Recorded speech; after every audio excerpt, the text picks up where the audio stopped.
This channel does not promote any violent, harmful, or illegal activities. All content provided by this channel is meant for an educational purpose only. Top quality और consistent performance के लिए सिर्फ silver pump नाम याद रखना। আপনাদের দেখাবো এবার ডিএসওর প্রতিবাদ কর্মসূচি ঘিরে উত্তেজনা।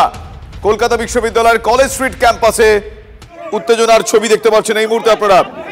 ক্যালকাটা ইউনিভার্সিটির সামনে মুখোমুখি টিএমসিপি ডিএসও। পিকেটিং এর সময় হামলার অভিযোগ তৃণমূলের বিরুদ্ধে, রীতিমতো হাতাহাতি বচসা। ক্যালকাটা ইউনিভার্সিটির কলেজ স্ট্রিট ক্যাম্পাসের সামনে ডিএসও বনাম টিএমসিপি, সেই ছবি আপনাদের দেখাচ্ছি এই মুহূর্তে আমরা।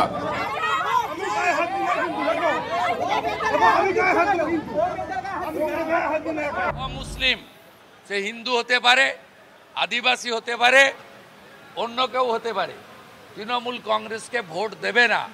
মুর্শিদাবাদে হিন্দু হরগোবিন্দ দাস, চন্দন দাসকে বাড়ি থেকে ডেকে এনে পশু কাটার তরবারি দিয়ে জবাই করা হয়েছে।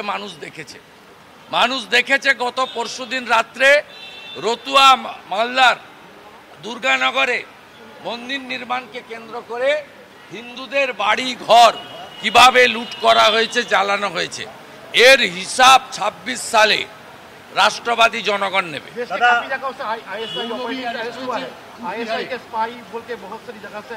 कहाँ से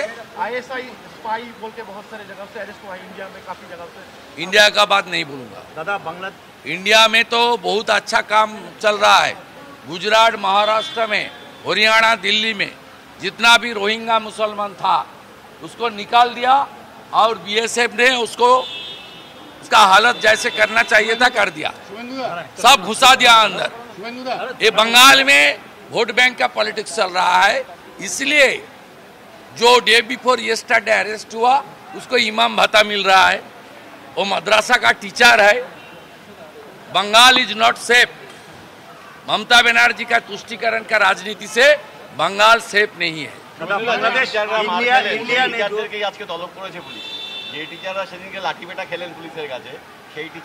যেতে না বলবো আর ওই নোটিশটা কুকুরের লেজে মানতে বলবো।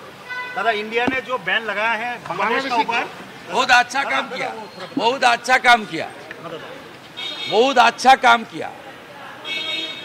ये जो सिंदूर ऑपरेशन चल रहा था, ज्यादातर anti India social media campaigning post वो बांग्लादेश में ही हुआ। बांग्लादेश इंडिया ने क्रिएट किया। बांग्लादेश का जनक है भारत। हमारी बीएसएफ आर्मी का थाउजेंड्स ऑफ जवान शहादत वरण किया है बांग्लादेश फॉर्मेशन के लिए। অন্যদিকে আরো একবার আপনারা দেখছেন সেই ছবি পশ্চিম মেদিনীপুরের বেলদা। চাকরি ফেরতের দাবিতে রাস্তায় শুয়ে প্রতিবাদে তাদের আন্দোলন, জাতীয় সড়ক অবরোধ করে আন্দোলন চলছে তাদের। আপনারা এই ছবি এই মুহূর্তে সরাসরি দেখছেন TV9 বাংলার পর্দায়। রাস্তায় শুয়ে পড়ে প্রতিবাদ আন্দোলন। একদিকে বিকাশ ভবনের সামনে চাকরিহারাদের বিক্ষোভ 13 দিনে পড়লো। অন্যদিকে আপনারা এই মুহূর্তে বেলদায় দেখছেন সেই ছবিটা, সেখানেও চাকরিহারারা পথে নেমেছেন। আইনি পথে তারা তাদের হকের চাকরি ফিরিয়ে আনবেন বলে দাবি করছেন, স্লোগান তুলছেন, তারা প্রতিবাদ জানাচ্ছেন পরিস্থিতির। চাকরি ফেরতের দাবিতে চাকরিহারারা পথে, রাস্তায় শুয়ে পড়ে তারা প্রতিবাদ চালিয়ে যাচ্ছেন। ইতিমধ্যে আপনারা জানেন যে বিকাশ ভবনের সামনে চাকরিহারাদের প্রতিবাদের আজ 13তম দিন। অন্যদিকে প্রায় 11 জনকে পুলিশি তলব করা হয়েছে। অন্যদিকে আজকে তারা হাইকোর্টের দ্বারস্থ হয়েছেন। আমার সহকর্মী দেবব্রত সেখানে রয়েছে। দেবব্রত, এখন কি পরিস্থিতি? প্রথমে যে ছবিটা আমার সহকর্মীকে দেখাতে বলবো, প্রায় 1 ঘন্টার কাছাকাছি, 1 ঘন্টার উপর কিন্তু আন্দোলন চলছিল এবং সেই আন্দোলন চলার ফলেই কিন্তু ইতিমধ্যে পুলিশ বারবার অনুরোধ করেছে আন্দোলনকারীদের এবং দীর্ঘক্ষণ আন্দোলনকারীদের সাথে কথাবার্তার পরেই কিন্তু পুলিশ আর জাতীয় সড়ক থেকে আন্দোলনকারীদেরকে সরিয়ে দিতে চেয়েছে। যারা আন্দোলন করছিলেন যোগ্য শিক্ষক চাকরি প্রার্থীরা, তারা কিন্তু ইতিমধ্যে একই জায়গায় তাদেরকে মেন রাস্তা থেকে কিন্তু জাতীয় সড়ক থেকে সরিয়ে দেওয়া হয়েছে। যদিও জাতীয় পতাকা হাতে নিয়ে শাঁখ বাজিয়ে থালাবাটি বাজিয়ে কিন্তু আন্দোলন চালিয়ে যাচ্ছিলেন, সেই আন্দোলন থেকে কিন্তু ইতিমধ্যে সরিয়ে ফেলা হয়েছে এখানকার আন্দোলনকারীদের। দাদা একটু কথা বলবো, আপনি তো আন্দোলন থেকে সরিয়ে ফেলা হচ্ছিল বারবার, আপনি রাস্তা সেই ছবি আপনারা দেখলেন এই মুহূর্তে, সেই ছবি আপনারা দেখলেন। আমার সহকর্মী দেবব্রত সেখানে ছিলেন। বেলদার ছবিটা সরাসরি আপনাদের দেখাচ্ছি, চাকরিহারাদের বিক্ষোভ।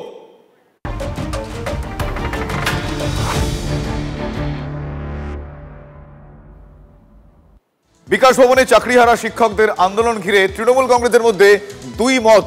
ফিরহাদ হাকিমের কোট আনকোট নাটক মন্তব্য কার্যত খারিজ করে দিয়েছেন অভিষেক বন্দ্যোপাধ্যায়। তিনি বলেছেন যে আন্দোলনের অধিকার সবার আছে, তবে আন্দোলন হিংসাত্মক হওয়া উচিত নয়, এমনটাই মন্তব্য অভিষেকের। তৃণমূলের সর্বভারতীয় সাধারণ সম্পাদক অভিষেক বন্দ্যোপাধ্যায় এমনটাই বলেছেন।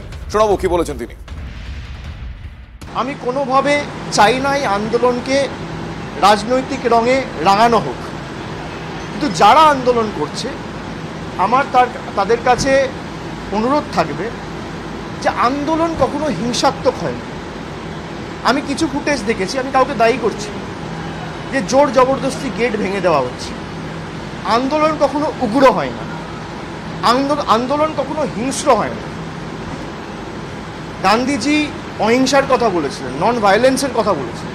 আন্দোলন করার অধিকার সবার আছে, কিন্তু কোনোভাবে আন্দোলন যেন হিংস্র না হয়, আন্দোলন যেন কোনোভাবে বল প্রয়োগ করে কোনো সরকারি সম্পত্তি নষ্ট করে, কিছুভাবে গেট ভেঙে জোর জবরদস্তি বল প্রয়োগ করে, সেটা হলে আন্দোলনের যে সারমর্ম বা যে এসেন্সটা সেটা কোথাও হারিয়ে যায়। এটা আমার দৃঢ় বিশ্বাস। বাকি আন্দোলন যে কেউ করতে পারে, এতে অসুবিধার তো কিছু নেই।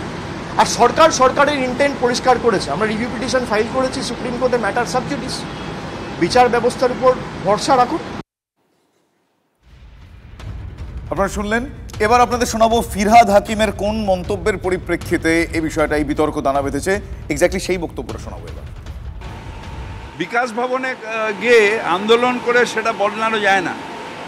Verdict of supreme court can be change only in supreme court. সুতরাং এটা তো নাটক হচ্ছে। আমরা সহানুভূতির সাথে দেখছি, যারা অনিশ্চয়তার মধ্যে গেছে নিশ্চিতভাবে তাদের পাশে আছে, কিন্তু যারা এদের সেটা করেছে, প্ররোচিত করেছে, তাদের এতে আবার পা দিয়ে তারা নাটক করছে। এটা উচিত নয়। ওখানকার সাধারণ মানুষ, তাদের অ্যাম্বুলেন্স যাবে না, পাড়ার মানুষের অ্যাম্বুলেন্স যাবে না, পাড়ার মানুষ অফিসে যেতে পারবে না। আপনারা শুনলেন অভিষেক বন্দ্যোপাধ্যায় আজ কি মন্তব্য করেছেন এবং সেদিন ফিরহাদ হাকিম কি মন্তব্য করেছেন। আমার সহকর্মী সুমন মহাপাত্র এই মুহূর্তে আমার সঙ্গে রয়েছেন। সুমন, আজকে চাকরিহারাদের আন্দোলনকে কেন্দ্র করে ফিরহাদ হাকিমের নাটক মন্তব্যে তৃণমূল কংগ্রেসের মধ্যে একটা দ্বিমত দেখতে পাওয়া যাচ্ছে। এই বিষয়টা চাকরিহারারা, এই মুহূর্তে আন্দোলনকারীরা, তাদের কি প্রতিক্রিয়া, তারা কি বলছেন এই বিষয়টা? তবে চাকরিহারা শিক্ষকরা এখনো রাস্তায় পড়ে রয়েছেন, শুয়ে রয়েছেন। আমি একজন শিক্ষিকার সঙ্গে কথা বলবো। অভিষেক বন্দ্যোপাধ্যায় তিনি আজকে বলেছেন আন্দোলন করার অধিকার সবার আছে, মানে আপনাদের আন্দোলন করার অধিকারকে তিনি কার্যত গুরুত্ব দিয়েছেন। ফিরহাদ হাকিমের মতো নাটক বলেন, এটাকে কি বলবেন? তাহলে এটাই বলবো যে অভিষেক বন্দ্যোপাধ্যায় বুঝতে পেরেছে যে আমরা আমাদের আন্দোলনের কতটা যৌক্তিকতা রয়েছে, আর তিনি আমাদের সমর্থন করেছেন আন্দোলনের। এর জন্য তাকে ধন্যবাদ দেব অবশ্যই, কারণ যিনি আমাদের সমর্থন করছেন, যিনি বুঝতে পারছেন আজকে একটা হকের চাকরি হারিয়ে সে ঘরে বসে থাকতে পারে না, সুখে শান্তিতে ঘুমিয়ে থাকতে পারে না, তাকে রাস্তায় নামতেই হবে, এইটা যে উনি উপলব্ধি করতে পেরেছেন, এটার জন্য ওনাকে ধন্যবাদ দেব। পাশাপাশি তিনি এও বলছেন আন্দোলন কখনো হিংসাত্মক হতে পারে না, মানে দরজা ভাঙাকে তিনি নিন্দা করছেন। আচ্ছা দেখুন, আমরা এখানে 7 তারিখ থেকে বসেছিলাম। আমাদের দাবি ছিল একটাই, যে শিক্ষামন্ত্রী বা আমাদের মুখ্যমন্ত্রী তিনি আমাদের নিয়ে কি ভাবছেন, আমাদের রিভিউয়ের ব্যাপারটা কতখানি কি এগোলো, সেটা নিয়ে তিনি কি ভাবছেন, এগুলো নিয়ে তারা আমাদের সঙ্গে পৌঁছতে পেরেছেন, এমনটাই এই মন্তব্য এবং এই বিতর্কে মনে করছেন। ধন্যবাদ সুমন। ক্লাস 10 ও ক্লাস 12 এর পরীক্ষা শেষ, রেজাল্ট আউট। এরপর কি পড়বেন, কোথায় পড়বেন, সুলুক সন্ধান এখন হাতের মুঠোয়। TV9 বাংলা এডুকেশন এক্সপো 2025, কলকাতার সবচেয়ে বড় এডুকেশন এক্সপো। ডিগ্রি না ডিপ্লোমা, কোন কোর্স করবেন, কিভাবে প্ল্যান করবেন নিজের ক্যারিয়ার, সব প্রশ্নের উত্তর একটাই। TV9 Bangla education expo. একই ছাদের তলায় থাকছে নামকরা সব ইঞ্জিনিয়ারিং কলেজ, বিশ্ববিদ্যালয়, মেডিকেল ও management institution. TV9 Bangla education expo 2025, 31শে মে ও 1 জুন বোস ইনস্টিটিউটে, কলেজ মোড়, সেক্টর 5, সকাল 10টা থেকে সন্ধ্যে 7টা পর্যন্ত। এন্ট্রি একেবারে ফ্রি।